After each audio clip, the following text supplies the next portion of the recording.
Хәерле көн, Татарстан, саулар мисез хөрмәтле телевизор караучылар. Мин Айзилә Батырханова һәм тапшырыбызның иҗат төркеме һәр барчагызга күтәренке кәеф, уңышлы һәм матур эш көне телибез. Халкыбыз лаеклы рәвештә үзенең улуг фикер ияләре. Әлбәттә, инде илаһият галимнәре белән һәм дин эшлеклеләре белән горурлана ала. Бөек мәгърифәтче, күренекле татар галиме, дин әһле, педагог, язучы Ризаддин Фәхретдин исеме шуның бер мисалы. Сезнең игътибарга Ризаддин Фәхретдин, кәгазьдә калган исем бетмәс гомердер фильмын карарга тәкъдим итәбез.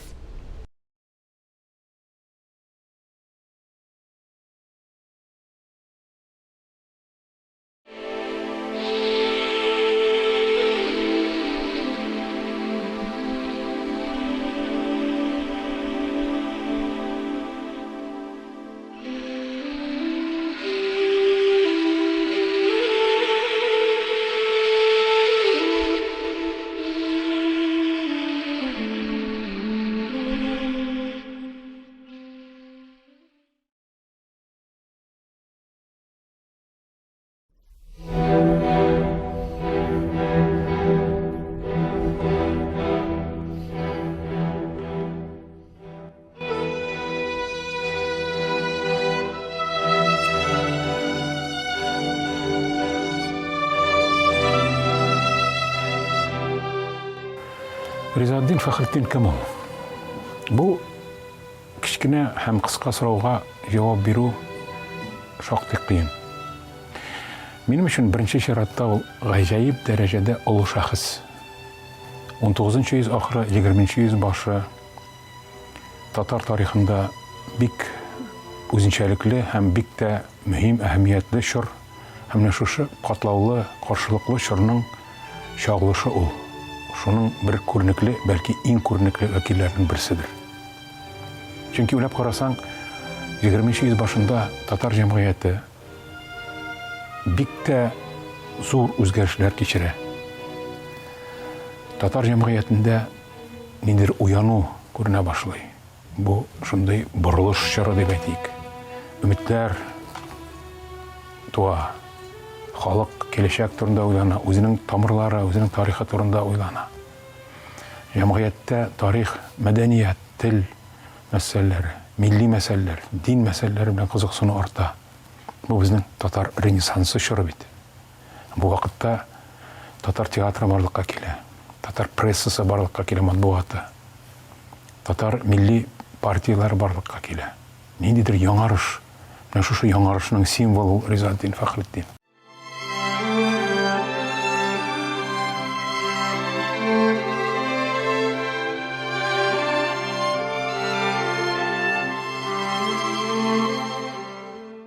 Ризаддин Фәхретдиннең исемен карасак, инде ул гарәп теленнән тәрҗемә итсәк, диннең ризалыгы дип тәрҗемә ителә. Шуннан да гүзәл исем кушкан аңа атасының имам булган. Ул үзе Кишүшат авылында туа. Кишүшат авылы ул инде хәзерге вакыттагы Әлмәт районындагы авыл. Ул шунда туып, 6-7 яшькә хәтлек менә дини сабакларны башта әнисеннән ала, аннары әнисеннән алганнан соң 1 ел Чистай мәдрәсәсендә гыйлем ала, аннары Чистай мәдрәсәсеннән кире әйләнеп кайтып, ул инде үзләренең авылларыннан ерак булмаган Түбән Чыршылы авылы дип тә әйтәләр. Түбән Чыршылы авылында ул шушы гыйлемне үзләштерә һәм инде менә барлыгы алганда ул 21 ел дәврендә шушы мәдрәсәдә укый. Мәдрәсәдә укыган вакытта Ризаддин Фәхретдиннең кулына Шиһабдин Мәрҗәнинең Назуратул Хак дигән әсәре килеп керә. Ул вакытта китап сатучы килә аларның авылына, шунда ул шул китапны сатып ала. Һәм аны укыганнан соң аның акылы ачыла. Ул укыйсы килеп китә, гыйлемгә мәхәббәт уяна. Шушы Мәрҗәни китапларны соңыннан укып, шуның үзенә бик зур гыйлем туплый башлаган. Кызганычка каршы инде ул аңа Шиһабдин Мәрҗәни белән очрашып, озын итеп сөйләшеп утырулар насыйп булмый. Мәрҗани белән тиз вакытка гына очраша ул. Галим Сурьяннан син кем дип, Гыйззәтдин Фәхретдин бик тыйнак булганга күрә инде үзенең исемен әйтми, фәкать мин фәлән авылдан килгән бер шәкертмен дип әйтә. Шул сүзләрдән соң инде Шиһабеддин Мәрҗани аңа бик игътибар итми, үз эшләре белән китә. Һәм соңыннан инде Гыйззәтдин Фәхретдин үкенә, үзенең исеменне әйтсәм, бәлки очрашыр, сөйләшер идек күбрәк дип.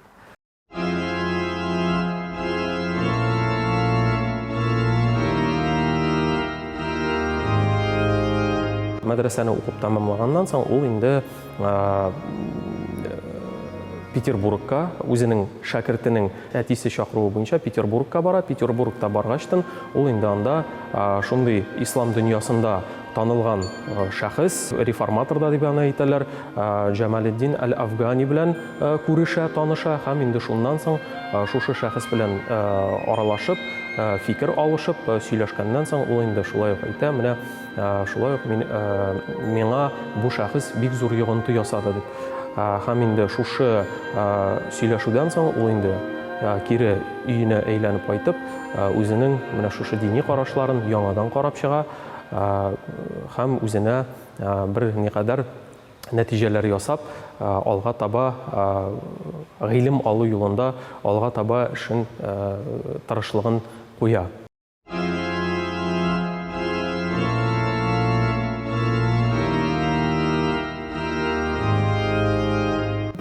Гыйззәтдин Фәхретдин Уфа шәһәрендә 1891 елда казый вазифасын билгеләнә һәм шул вакыттан башлап Уфа шәһәрендә яши башлый. 1906 елга кадәр ул казый вазифасында бер туктаусыз билгеләнеп бара, сайланып бара һәм әлеге эштә иң беренче чиратта ул Уфадагы архивны барлый. Ул шушы казыйлык эшен башкарган вакытта диния нәзәрәтендә шактый гына архивлар белән таныша, андагы булган материалларны өйрәнә, тәртипләштерә һәм инде шушы чорда ул инде менә үзенең бик мәшһүр булган шушы тарихи яктан ядкар булып торган әлеге көндә әсәр дигән күп томлы китабын яза. Һәм инде шушы әсәрне язу буенча ул инде үзенең остазыннан да рухлана. Мәсәлән, Шиһабеддин Мәрҗани шулай ук менә шундый библиографик әсәр язып калдыра. Белгедә китапта күрәсез бар авылларның географик атамаларының күрсәткече һәм әлеге күрсәткеч буенча ачасың, карыйсың, кем турында язылган, әлеге шәхес кайсы якныкы, кайларда йөргән. Һәр барчасы аңлашыла, әлеге кешенең шәхеснең укыткан укучылары, шәкертләре, балалары барчасында күргән мөмкин. Мәгълүмат җыярга тырышкан ул китаплардан җыйганын, кабер ташларынан, кулъязмалардан, менә шулай кешеләргә хатлар язып сораган ул, менә шул кеше турында сез нәрсә дә булса белмисез дип. Кайбер кешеләр анарга җавап биргән, кайберләре бирмәгән инде менә шулай каршы килеп, ул кеше турында язарга кирәкми дип, менә ул күбрәк инде дини кешеләр булган инде. Аның шушы вакытта шактый языла серия дип аны әйтергә була, әхлак буенча. Риза Фәхретдин хатын-кыз мәсьәләсен бик нык тирәннән алган. Асыр башында хатын-кызны югары итеп күтәрергә ярамаган вакытта ул баштан язган нәсихат китапларын кыз балалар өчен дип шулай бит, аннан соң язган ул тәрбияле хатын, тәрбияле ана, аннан соң язган ул бик данлыклы безнең белә торган Сәлимә яки Гыйфәт, Әсмә яки Гамәл вә җәза дигән әдәби хезмәтләрен, аннан соң әдәби хезмәтләрдә генә тукталып калмаган, ул язган энциклопедик хезмәтләр. Нинди хатын-кызларга без тигезләшергә тиешсең, нинди хатын-кызлар булган һәм нәрсәдән без сокланырга тиеш, анысы да бар. Һәм шунысы кызык, аның тәрбияле ата дигән хезмәте юк. Менә ни өчен юк дип уйлыйбыз, чөнки беренчедән инде бу тәрбияле ата дигән хезмәтне аңа хәтле Ибраһим Идрис дигән шәхесебез язган була. Һәм икенчедән безнең уйлавыбызча тәрбияле ата китабын язган булса, һәм төрле сәбәпләр белән аның балалары начар юлдан киткән булса, аңа бит әйтерләр иде, менә син үзең тәрбияле ата китабын яздың, Үзеңнең балаларың шундый, үзең тәрбияле була алмагансың дип. Бәлки шуннан ул шул сәбәп белән язмагандыр дип тә уйлыйбыз.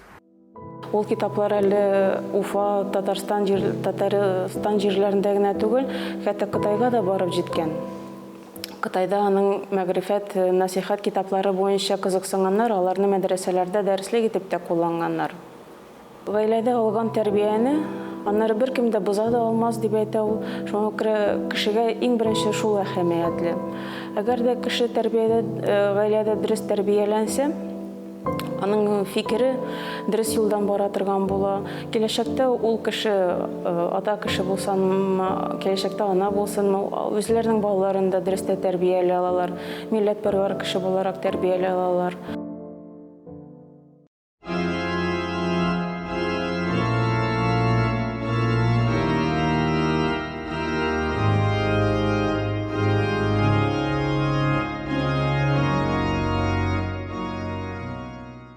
Ризатин Фахретдин 1906 елда Оренбург шәһәренә килә. Һәм Оренбург шәһәреннән аны чакырып китерәләр бер туган Рәмиевләр Мөхәммәд Закир һәм Мөхәммәд Шакир Рәмиевләр. Сез аларны беләсез, Дәртмәнд дип берсен шулай бит. Әлеге Рәмиевләр Ризатин Фахретдинне Вакыт газетасында баш редакторның урынбасары эшенә чакыралар. 2 ел дәвамында Риза Фахретдин шул вазифаны үти, ләкин ни дәрәҗәдә интеллектуаль гыйлемле икәнлеген күреп алганнан соң Ризатин Фахретдиннең әлеге шәхесләр Ризатин Фахретдинне Шура дигән журналның баш редакторы итеп билгеләр. Әлеге журнал чыга башлый 1908 елда һәм 1917 елның декабрь аенда аның соңгы номеры чыга. Шулай итеп, әлеге журнал 10 ел дәвамында дөнья күрә. Шура журналы нәкъ татар дөньясы өчен төрле фикерләрне туплап, менә шушы фикерләр арасында бер урталыктан бару юлларын эзләү өчен татар җәмгыятендә бик зур роль уйнаган журналларның берсе. Һәм шуңа күрә дә менә без Риза Фахретдиновның инде татар дөньясында 20 гасыр башында тоткан урыны хакында сөйләсәк, дин өлкәсендә менә ул татар җәмгыятен берләшү өчен, урталыктан алып бару өчен бик мөһим икәнлеген аңлаткан үзенең журналы аша. Шура журналында мөхәррир булып, баш мөхәррир булып эшләгән вакытта, ул әлбәттә Россия белән генә шикләнми. Аны бөтен төрек дөньясында беләләр. Чөнки ул чыгарган китаплар, ул чыгарган әсәрләр, алар иске татар телендә булалар күбесенчә. Берәр кая барса, аны инде шактый гына яхшы иттереп каршы алалар. Аның белән инде махсус берәр нинди югары кешеме һәм берәр нинди шәхес килсә, ул инде әлбәттә Оренбургта Ризатин Фахретдин янына кирип чыга торган була. Риза Фахретдин шул вакытта Оренбургта эшләгәндә ул тәрбия эшен ташламаган. Әхмәт бай Хөсәйнов анарга шундый тәкъдим ясаган, Хөсәйния мәдрәсәсендә укытырга. Һәм Риза Фахретдин бик теләп ризалашкан һәм кичкенәдән үзенә кирәкле булган гыйлемнәрне балаларга җиткерүне үзенең тырышлыгын ул менәмдә яңадан дәвам иткән. Ни өчен ул бик риза булган пирдәшләргә, чөнки башка мәдрәсәләрдә кадими фикердә, кадими дәреслектәр бирсәләр, биредә инде халыкка кирәкле булган география, хәзерге вакытта без менә зоология, биология һәм башка шундый дөньяви фәннәрне анда инде укыта башлаган булалар. Шуңа күрә Риза Фахретдин бик теләп ризалаша һәм биредә ул дин дәресләре бирә.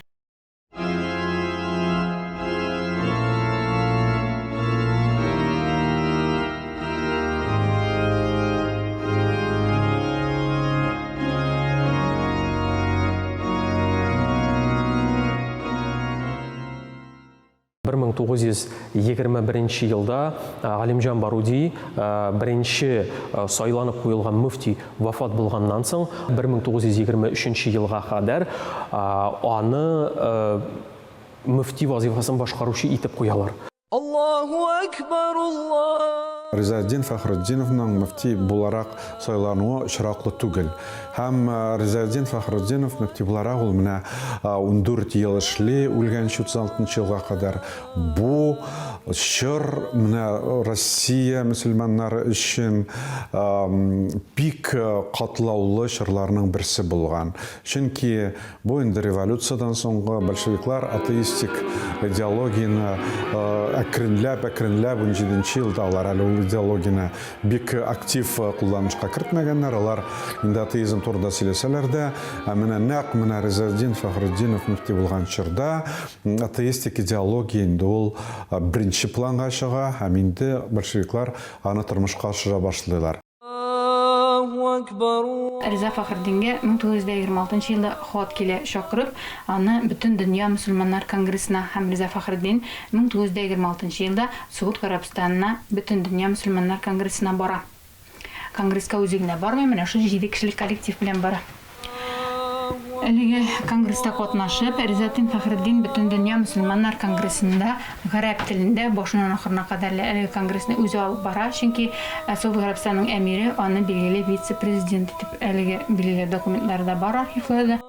Совет хакимияты да Ризаэддин Фәхретдиновны мөфти буларак аның авторитетын күргән, һәм шуңа күрә дә 20-нче елларда Мәккәдә булган халыкара конференцияда Ризаэддин Фәхретдинов Советлар Союзының зур делегациясын башында торып Мәккәдә катнашкан.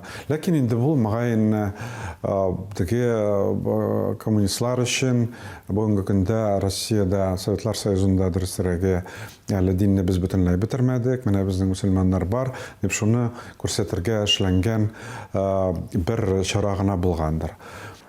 Менә Ризаэддин Фәхретдин соңыннан инде бик җафа мәшәкатьләр күрә, аның инде тентүләр узалар, күп китапларын, кулъязмаларын алып китәләр, конфискациялиләр.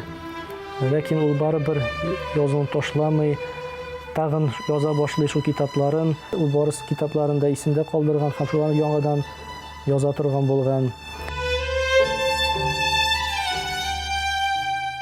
Ризаэддин Фәхретдиновның менә тормышы 36 елны тамамлана, бу инде нәкъ менә репрессияларның көчәйгән чорына туры килә. Әгәр дә инде Риза Фәхретдинов исән булса, мөгаен ул репрессияларга эләккән беренче шәхесләрнең берсе булыр иде.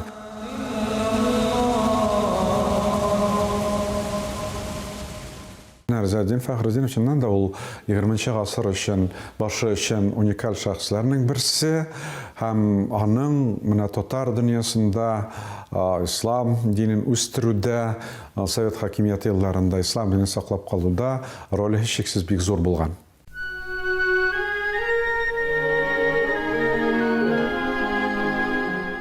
Безнең өчен Ризаэддин Фәхретдин ул үрнәк.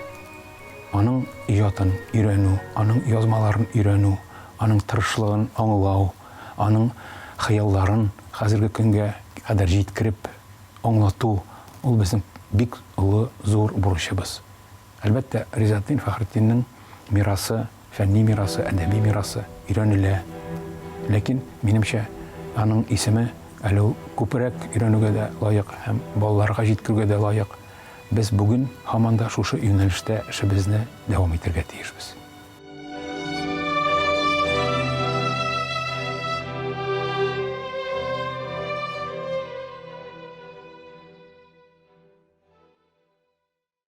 Бүгенгә шулар иде. Без сезнең белән саубуллашабыз. Исән-имин булыгыз.